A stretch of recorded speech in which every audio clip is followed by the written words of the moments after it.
যে আমরা আলোচনা করব সপ্তম শ্রেণীর চিত্রের সাহায্যে গসাগু নির্ণয়।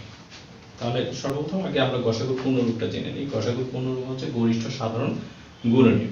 তাহলে দেখো আমাদের এখানে একটা অঙ্ক দেওয়া আছে যে xyz একটা রাশি, 5x একটা রাশি এবং 3xp একটা রাশি।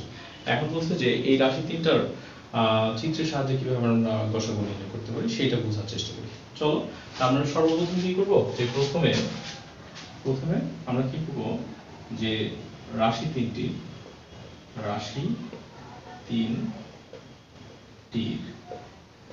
কি খুঁজবো, মৌলিক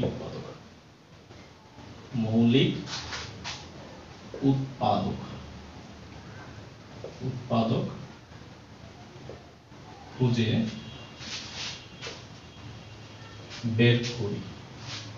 বের করি এবং এদের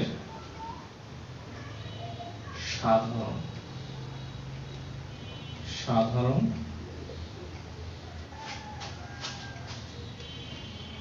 উৎপাদকগুলো চিহ্নিত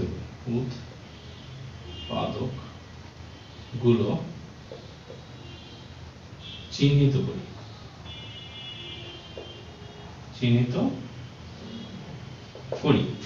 তাহলে চলো মৌলিক উৎপাদক বলতে বলছে হচ্ছে কি, মৌলিক সংখ্যা আসলে কি, যে সকল সংখ্যাগুলোকে এক এবং ওই সংখ্যা ছাড়া অন্য কোনো সংখ্যা দিয়ে ভাগ করা যায় না সেগুলো হচ্ছে মৌলিক সংখ্যা। যেমন আমরা যদি 2 কে খেয়াল করি, 2 কে শুধুমাত্র তুমি 1 দিয়ে ভাগ করতে পারো, 2 ভাগ 1 সমান কি 2। আবার তুমি চাইলে কি 2 কে 2 দিয়ে ভাগ করো, অন্য কোনো সংখ্যা দিয়ে তুমি এরকম পূর্ণ একটা মান পাবে না, সেই জন্য আমরা এগুলোকে মৌলিক বলি। তো এরকম অনেক মৌলিক সংখ্যা আছে, তাদের আর এগুলো নিয়ে কাজ করবো আমরা। তাহলে এখানে ফার্স্টে আমরা x y z এইটা, এখানে তিনটাই দেখো বীজগণিতীয় রাশি, তাহলে তিনটাকে আমরা কি লিখবো, x y z। আবার একই ভাবে দেখো 5x, 5 তো নিজে একটা মৌলিক সংখ্যা, তাহলে 5 x। আর এখানে কি লিখবো, 3xp। তাহলে এখানে খেয়াল করে দেখো 3 এর নিচে একটা মৌলিক সংখ্যা, x একটা p একটা। এখন দেখো সবগুলোর মধ্যে আমরা বুঝলাম কি সাধারণ উৎপাদকগুলি চিহ্নিত করি। এর মধ্যে দেখো তো সবার মধ্যে মিল আছে কি x, এখানে একটা করে x মিল আছে না, তার মানে আমাদের সাধারণ উৎপাদকগুলো কি, সাধারণ উৎপাদক হচ্ছে x।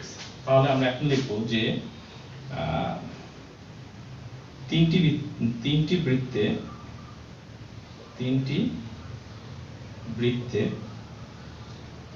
উৎপাদকগুলোকে উপস্থাপন করি, উৎপাদকগুলোকে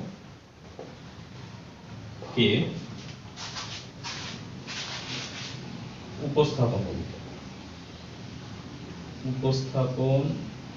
করি।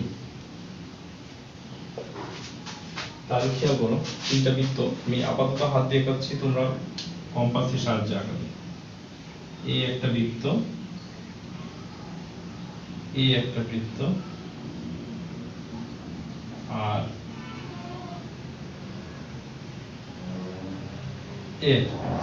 বিষয় হচ্ছে এখানে তোমাদের যে কটা রাশি থাকবে সেই কটা বৃত্ত আঁকাবে। এখন দেখো সবার মধ্যে মিল ছিল কোনটা, সবার মধ্যেই x আছে, আর তিনটা বৃত্তের মধ্যেই থাকে এই অংশটা কম, তাহলে আমরা এখানে x লিখে দিলাম। বুঝে গেছে? আচ্ছা, এখন খেয়াল করো এখানে বলছে যে প্রথম যে রাশি, এটা রাশিটা খেয়াল করো, এই রাশিটাতে আর কি বাকি থাকলো, yz। এখানে লিখে দাও yz, আর এই পাশে লিখে দাও হচ্ছে এই বৃত্তটার নাম কি, xyz। আচ্ছা, এবার খেয়াল করো এই বৃত্তটা আমরা লিখি, এটা কার বৃত্ত, 5x এর বৃত্ত। তার 5x এর মধ্যে থেকে x ব্যবহার হয়ে গেছে, অবশিষ্ট কি আছে 5। আচ্ছা, এইখানে খেয়াল করো এটা হচ্ছে আমাদের বৃত্তের নাম দিই 3xp। তাহলে এই বৃত্তটার মধ্যে x তো আমরা ব্যবহার করে ফেলছি, আর অবশিষ্ট আছে কি 3p। এখন এখানে আমরা একটা আয়ত অঙ্কন করে নেব। হ্যাঁ, তোমরা অবশ্যই স্কেলের সাহায্যে আঁকাবে, আমি হাত দিয়ে আঁকাচ্ছি। এখানে একটা আয়ত অঙ্কন করে নেবে, নিয়ে কি করবে, জাস্ট এইখান থেকে এইভাবে একটা তীর চিহ্ন দিয়ে দেবে, দিয়ে আমরা লিখবো যে একটা ভাষা লিখে দেব, যে ভাষাটা কি, ভাষাটা এরকম হতে পারে যে উভয় বৃত্তের সাধারণ উৎপাদক, লিখে দিবে উভয় বৃত্তে সাধারণ উৎপাদক বা গুণনীয়ক। এই কথাটাও লিখতে পারো গুণ। আসলে আমার এখানে নিচে জায়গা নাই, আমি আপাতত সাইডে লিখে দিচ্ছি। অতএব নির্ণয় গসা এই যে মাঝখানে কত আছে x, তাহলে এটাই উত্তর, এই হচ্ছে অ্যান্সার।